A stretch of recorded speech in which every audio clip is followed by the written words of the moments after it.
Hello students, I hope you all are studying well. आज हम इस वीडियो में डिस्कस करने वाले हैं brief introduction about each of the unit of marketing management with the set of expected questions for your June and December 2021 examination. Okay, let's start with it. First unit is introduction to marketing. Basically इस unit में हमारे को marketing के concept के बारे में बताया गया है. ओके, पास्ट ईयर्स में मार्केटिंग का मतलब मार्केटिंग इन्वायरमेंट काफ़ी ज़्यादा चेंज हुआ है, बहुत ज़्यादा अवेयरनेस बढ़ी है इसको लेके. ओके, मार्केटिंग होता क्या है, जैसे कि कस्टमर की नीड्स क्या है उसको पता लगाना और कस्टमर तक अपने प्रोडक्ट को पहुंचाना विथ कीपिंग इन माइंड कि हमको प्रॉफिट भी कमाना है, इसको कहते हैं मार्केटिंग. ओके, इसके कुछ इंपॉर्टेंट क्वेश्चंस हैं जैसे कि define marketing, explain its objective and implication for emerging economy like India. Second is marketing involve satisfaction of customer needs. Need to explain this statement. Explain the difference between selling and marketing of industrial product.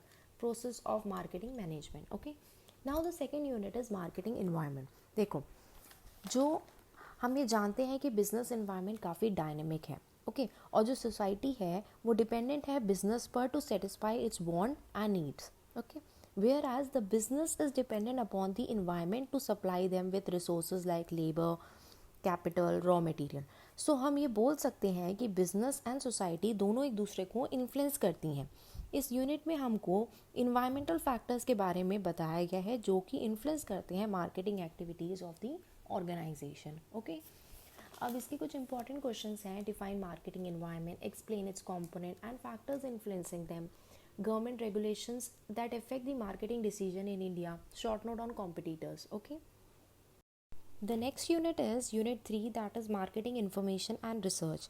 इस unit में basically जो बात की गई है वो की गई है अबाउट मार्केटिंग इन्फॉर्मेशन सिस्टम के बारे में. मार्केटिंग इन्फॉर्मेशन सिस्टम बेसिकली एक प्रोसीजर होता है जिससे हम रेगुलरली कलेक्ट करते रहते हैं raw data internally as well as externally, और जब ये डेटा हम फाइनली कलेक्ट कर लेते हैं उसको हम इंफॉर्मेशन में कन्वर्ट करके उसको केयरफुली यूज़ करते हैं for making marketing decisions. Okay, this is called as marketing information system. अब ये बहुत ज़रूरी है कि मार्केटिंग इन्फॉर्मेशन सिस्टम ऐसा ना हो कि हम कॉपी कर रहे हैं किसी भी ऑर्गेनाइजेशन का. हर एक ऑर्गेनाइजेशन का marketing information system definitely very करने वाला है क्योंकि हर ऑर्गेनाइजेशन कुछ और कोई मतलब किसी और पैटर्न से प्रोडक्ट बेचती है, या यू कैन से कि हर एक ऑर्गेनाइजेशन में डिफरेंट प्रोडक्ट सेल होते हैं. अगर सेम प्रोडक्ट भी हैं तो क्या पता उनके प्रोडक्ट में कुछ ना कुछ ऐसा माइन्यूट वेरिएशन होगा, और अगर हम वही मार्केटिंग इन्फॉर्मेशन सिस्टम यूज़ करेंगे जो हमारा कॉम्पिटिटर यूज़ कर रहा है, वो कहीं ना कहीं हमारे को ज़रूरी नहीं है कि प्रॉफिट ही दे. इट कैन अफेक्ट आर मतलब it can turn into losses as well. Okay, now इसके कुछ इंपॉर्टेंट क्वेश्चंस आते हैं जैसे कि explain the importance of information in marketing decision making. Second is marketing information system क्या है, उसके कॉम्पोनेंट्स क्या हैं. Third is describe the meaning and nature of marketing research. Okay. Fourth is process of conducting marketing research. Now the fourth unit is about buyer's behavior. देखो, buyer जो भी अपना product खरीदता है या कब खरीदता है, कैसे खरीदता है, कितनी क्वांटिटी में खरीदता है, ये सब डिपेंड करता है कि बायर का परसेप्शन क्या है, कौन से सोशल या कल्चर बैकग्राउंड से वो बिलोंग कर रहा है, कितने साल का है वो बायर, या कौन सी फैमिली साइकिल में है. ओके, ये सब चीज़ें बायर के डिसीजन को इन्फ्लुएंस करती है वाइल बाइंग एनी प्रोडक्ट. इसके लिए ये मार्केटर के लिए समझना कि मतलब बायर की क्या थिंकिंग है उसको अच्छे से समझ के फिर अकॉर्डिंगली अपने मार्केटिंग के प्लान्स को बनाना बहुत ज़रूरी है. इस यूनिट में हम बायर्स के बिहेवियर को समझने वाले हैं. इस यूनिट के कुछ इंपॉर्टेंट क्वेश्चंस हैं जैसे कि कैरेक्टरिस्टिक्स ऑफ बायर्स बिहेवियर और various phases of buyers behaviour. Okay, and second is discuss the Maslow hierarchy of need theory. Discuss its significance of understanding the buyer's behavior. Third is describe the psychological factors that influence the buyer's behavior. Now the fifth unit is about market and market segmentation. जब भी market में कोई नया product आता है तो ये decide किया जाता है कि इसके कौन से सेट ऑफ एक्चुअल और पोटेंशियल बायर्स रहने वाले हैं. ओके, उस बेसिस पे मार्केट को डिफरेंट डिफरेंट सेगमेंट्स में डिवाइड किया जाता है. This is basically the market segmentation. इस यूनिट के कुछ इंपॉर्टेंट क्वेश्चंस है. What are the type of organizational market, also describe its characteristic. And the second is market segmentation क्या है, what is importance of segmenting markets. Now the sixth unit is about market targeting and positioning. देखो क्या होता है, जो marketing का जो concept है उसका मेन एसेंस जो है वो बेस्ड है कि कस्टमर की नीड्स को अंडरस्टैंड करना, ताकि ऑर्गेनाइजेशन एक प्रॉपर डिसीजन ले पाए। इस यूनिट में बात की गई है about target market and positioning की। Target marketing is basically the set of buyers sharing common needs और characteristic that a company decide to serve. Okay, and जो मार्केट है उसमें कई सारे कॉम्पिटिटर्स होते हैं, कई सारे कॉम्पिटिशन्स होते हैं। सो पोजीशनिंग के प्रोसेस के स्टेप्स अप्लाई करके ये पता लगाया जा सकता है कि कंपनी कहाँ स्टैंड कर रही है इतने सारे कंपटीशन में। इसके कुछ इंपॉर्टेंट क्वेश्चंस जैसे कि define the marketing targeting and explain the procedure how to target different market, what is competitive advantage, how can a competitive advantage be created for positioning the product, various targeting marketing strategy। Okay, देखो जो unit 7 है वो it is based upon the product concept and classification. अब product होता क्या है? Product एक ऐसी चीज़ है जो कंपनी बेच कर प्रॉफिट कमाना चाहती है और अपने स्टेक होल्डर्स को सेटिस्फाई करती है। ओके, और जो प्रोडक्ट डिसीजंस होते हैं वो इस बेसिस पे लिए जाते हैं कि ऑर्गेनाइजेशन समझ पाए कि कस्टमर क्या चाहता है और वैसा प्रोडक्ट बना के कस्टमर को दे और अपना भी गोल अचीव करे। इस यूनिट में जो बात की गई है अबाउट प्रोडक्ट मिक्स के बारे में की गई है और टाइप्स ऑफ प्रोडक्ट के बारे में की गई है। प्रोडक्ट मिक्स बेसिकली क्या होता है, क्या इसमें कहते हैं कि जब बहुत सारे combination of products company manufacture करती है और उसको मार्केट में बेचकर अपना अच्छा मार्केट शेयर बना रही है और अपना टर्नओवर को भी इंक्रीज़ कर रही है इस वे से बेसिकली इसको कहा जाता है प्रोडक्ट मिक्स। और टाइप्स ऑफ प्रोडक्ट बेसिकली जो बना डिवाइड किए गए हैं, it is divided upon the basis of the nature of the product, customer की इंटेंशन के बेसिस पे एंड सोशल बेनिफिट के बेसिस में। इस यूनिट के इंपॉर्टेंट क्वेश्चंस हैं जैसे कि what is product, various type of products, different between consumer goods and industrial goods, concept of product mix, challenges in marketing services। Okay, now the 8th unit is about product development and product life cycle। देखो जब भी product market में आता है वो different stages के through निकलता है। फर्स्ट स्टेज जो होती है वो होती है इंट्रोडक्शन फेज़ की। इंट्रोडक्शन फेज़ में बेसिकली क्या है, बहुत ही मतलब 95% जो होते हैं प्रोडक्ट्स यहीं पे फेल हो जाते हैं, वो अपने मतलब जो क्राइटेरिया है वो फुलफ़िल नहीं कर पाते। जो नेक्स्ट फेज़ जो होती है उसमें हार्डली 5% प्रोडक्ट्स ही जा पाते हैं, that is about growth phase. और अगर ग्रोथ फेज़ में प्रोडक्ट सस्टेन करना चाहता है मार्केट में तो उसके लिए जो कंपनी है उसको ये इंश्योर करना पड़ता है कि वो अपनी क्वालिटीज़ को टाइमली इम्प्रूव करती रहे, नए नए फीचर्स डालती रहे और अपनी प्रमोशनल एक्टिविटीज़ को इंक्रीज़ करती रहे। अगर वो ऐसा करेगी जो प्रोडक्ट है वो ग्रोथ फेज़ में सस्टेन कर पाएगा। अब जो थर्ड स्टेज आती है प्रोडक्ट की वो होती है मेच्योरिटी फेज़। इसमें जो ग्रोथ होती है सेल्स की और प्रॉफिट की वो थोड़ी स्लो होने लग जाती है। और जो फाइनल स्टेज होती है वो होती है डिक्लाइन फेज़ की। इस फेज़ में आते आते बेसिकली क्या होता है, आपके जैसे प्रोडक्ट के बहुत सारे कॉम्पिटिटर्स बढ़ चुके होते हैं या आपका नया फैशन आ चुका होता है या सब्सटीट्यूट्स आ चुके होते हैं। इस वजह से जो आपका कंपनी का प्रॉफिट होता है या सेल्स होती है उस प्रोडक्ट से रिलेटेड वो कम हो जाती है। ओके, अब इस यूनिट से इंपॉर्टेंट क्वेश्चंस की बात करते हैं। First is various stages of product development process, what is product life cycle, describe the various implication of product life cycle on marketing strategies। Ninth unit is about branding, packaging and servicing. देखो जब भी कोई company product ला रही है market में तो उसको ये बहुत क्रिटिकली डिसाइड करना पड़ेगा कि इस प्रोडक्ट को हमारे को किस तरीके से पैक करके मार्केट में भेजना है। बिकॉज पैकेजिंग बहुत सारे रोल प्ले करती है। जैसे कि पैकेजिंग सबसे पहला प्राइम रोल तो ये है कि वो कस्टमर को इन्फॉर्मेशन प्रोवाइड करेगी कि ये प्रोडक्ट कैसा है, कैसा मतलब इसके अंदर सपोज़ अगर कोई फूड प्रोडक्ट है तो उसके अंदर कितनी न्यूट्रिशंस हैं, कितना फ़ैट है, कितनी कैलोरीज़ है, ऐसी ऐसी इन्फॉर्मेशन कस्टमर तक पैकेजिंग के थ्रू पहुंचाई जा सकती है। दूसरा ये अगर कोई किड्स का प्रोडक्ट है तो उसके अंदर वो मतलब बच्चों के लिए कितना यूज़फुल है। सेकेंडली अगर कोई टॉय है तो वो उसको कितने अच्छे अट्रैक्टिव वे से पैक किया जाए कि उसी टाइम जो बच्चे हैं वो उसकी तरफ अट्रैक्ट हों और हमारे कंपनी के प्रोडक्ट को खरीदें। तो पैकेजिंग का बहुत सारे रोल्स हैं और केयरफुल डिसीजन लेना चाहिए कि किस तरीके से इस प्रोडक्ट की पैकिंग की जाए। इसकी कुछ इंपॉर्टेंट क्वेश्चंस हैं, what is branding and brand, what are the advantages of branding, elements of brand management and packaging strategies. Now the 10th unit is about objective and method of pricing. देखो हर company चाहती है कि अगर हम कोई product बना रहे हैं इसको बेचकर हम प्रॉफिट कमाएं, तो जो प्राइसिंग स्ट्रैटेजी है वो बहुत बहुत बड़ा रोल प्ले करती है। कि आपका प्रोडक्ट जो है वो मार्केट में इस तरीके से सेल हो पाए कि आप प्रॉफिट भी कमा लो और अपनी कॉस्ट भी रिकवर कर लो। अब जो स्मॉल कंपनीज होती है, जो प्राइसिंग डिसीजन है यूजली टॉप मैनेजमेंट लेती है, but in large company it may be in the hands of divisional and product line managers. But जो टॉप मैनेजमेंट भी कई बार मतलब ऑब्वियसली जर्नल पॉलिसी सेट कर देती है, जिसके बेसिस पर जो ये डिविजनल वाले या टॉप ये क्या कहते हैं प्रोडक्ट लाइन मैनेजर्स डिसाइड करते हैं कि किस तरीके से प्राइसिंग करनी है अपने प्रोडक्ट की। इस यूनिट के कुछ इंपॉर्टेंट क्वेश्चंस हैं, what is the objective of pricing, what are the different methods in price determination, various factors influencing price determination. Okay,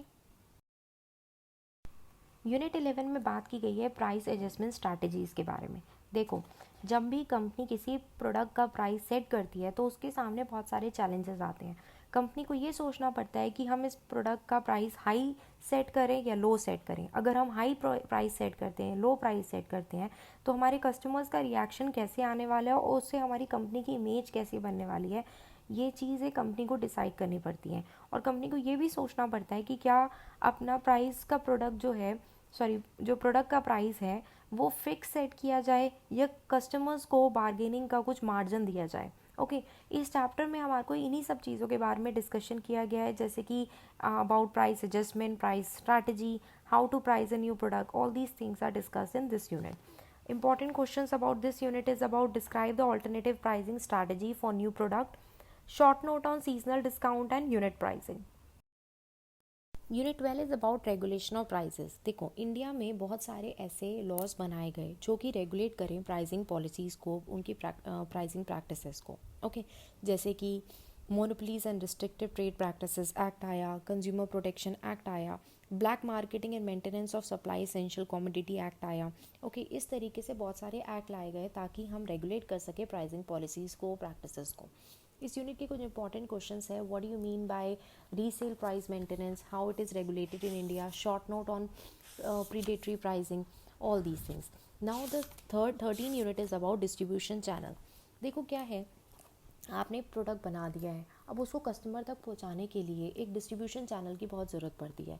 अब इस यूनिट में यही सब डिस्कस किया गया है कि डिस्ट्रीब्यूशन चैनल होता क्या है, उसके फंक्शंस क्या हैं। बेसिकली क्या है कि कस्टमर कंपनी जो है वो एजेंट्स की हेल्प लेती है, या बेसिकली बहुत सारे यू कैन से ब्रोकर्स होते हैं बीच में जो कंपनी के प्रोडक्ट कस्टमर तक पहुंचाते हैं, होल सेलर्स होते हैं, रिटेलर्स होते हैं, इस तरीके से। और अगर कोई सपोज़ कोई टेंजिबल प्रोडक्ट है या फिर कोई बेसिकली उनको प्रोडक्ट का जो स्टोरेज है वो किस तरीके से होने वाला है, ये भी डिस्ट्रीब्यूशन चैनल के अंदर ही आता है। ओके, किस तरीके से कस्टमर वो प्रोडक्ट को ऑर्डर करेगा, ऑर्डरिंग सिस्टम कैसा रहने वाला है, ये सारी बातें डिस्ट्रीब्यूशन चैनल के अंदर आ जाती हैं। अब ये 13 यूनिट के कुछ इंपॉर्टेंट क्वेश्चंस हैं, what is the function of distribution channel, activities involve in channel management, what is channel conflict, identify the cause of channel conflicts. देखो, यूनिट 14 में बेसिकली हमारे को ये बताया गया है कि कंपनी बहुत सारे मिडल मैन का यूज़ करती है अपने प्रोडक्ट को पहुंचाने के लिए टू द फाइनल कस्टमर। देखो, बहुत सारी चेन होती है, अगर बेसिकली 2 लेवल चैनल होता है या 5 लेवल चैनल होता है, all depends upon company decision. Suppose एक एग्जांपल लेते हैं, कंपनी एक कैटरर है, वो अपना प्रोडक्ट्स डायरेक्टली कस्टमर को दे रहा है, तो दिस इज़ 2 लेवल चैनल, क्योंकि इसके अंदर ज़्यादातर कोई ज़्यादा मिडल मैन इन्वॉल्व हुए ही नहीं। जो कैटरर है उसने सीधा अपना फूड बनाया और कस्टमर को दे दिया। अब सपोज़ एक फूड मैन्युफैक्चरर है, वो सेल करता है रेस्टोरेंट के सप्लायर्स को, वो रेस्टोरेंट सप्लायर फर्दर सेल करता है इंडिविजुअल रेस्टोरेंट्स को, और फिर फाइनली वो जो सर्व किया जाता है कस्टमर्स को। This is 4 level channel. तो ये कंपनी को डिसीजन मेकिंग में बहुत वाइजली सोचना है कि उसके लिए कौन सा चैनल बेटर रहेगा। ओके, इस यूनिट के कुछ इंपॉर्टेंट क्वेश्चंस हैं, what you understand by wholesaling, describe its functions and services render by wholesaler to the society, how it is differ from retailing, types of middleman. Okay, see, 15th unit is about marketing logistics. Physical distribution and the term marketing logistics traditionally interchangeably use किए गए हैं। Marketing logistics का main goal ये है कि जो हमारा product है वो राइट प्लेस पर, राइट टाइम पर, at lowest cost as much as possible पहुंच जाए। ओके, मार्केट में बेसिकली मार्केटिंग लॉजिस्टिक्स में ये डिसाइड किया जाता है किस तरीके से आपकी प्रोडक्ट की डिलीवरी होने वाली है, कौन से वे से, जैसे like by road, by air, by you can say मतलब बाय शिप मोड, कौन सा मोड लेकर कंपनी अपने प्रोडक्ट को मार्केट तक पहुंचाने वाली है। फाइन।